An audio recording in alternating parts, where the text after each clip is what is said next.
كان في 3 اخوات ما بيحبوش بعض. حاولوا تخمنوا هما مين. اخ منهم وقع في مشكلة مع مراته. الاخوات طبعا عرفوا ان هو ممكن يطلقها ويرجع لهم، فقالوا لا، ازاي، احنا نروح نقف معاه ونساعده ونقول له لو هي عايزة تتطلق تبقى تسيب لك الشقة اللي هي ورثاها عن ابوها واجدادها واجداد اجداد اجدادها. اذا كان كده ماشي، مش هتمشي اقعد اضرب فيها وموت فيها لغاية ما تقولك حقي برقبتي. قلت لها احفادها واولادها وقرايبها القريبين يعني، اما البعاد ما تخافش، كده كده اسمنا مسمع ومش هيقدروا يجوا جنبنا.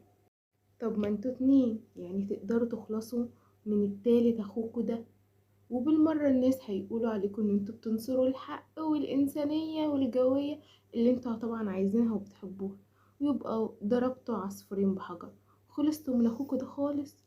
وساعتها بقى شوفوا الناس هتقول ايه عليكم. الأخ اللي قتل أخوه علشان ينصر المظلوم عن الظالم. وساعتها هيتقال عليكم ان انتوا اقوى واحسن ناس في الدنيا، تبقوا خلصتوا من اخوكم والناس هتحبكم جدا. محتاجين بس تشغلوا ده.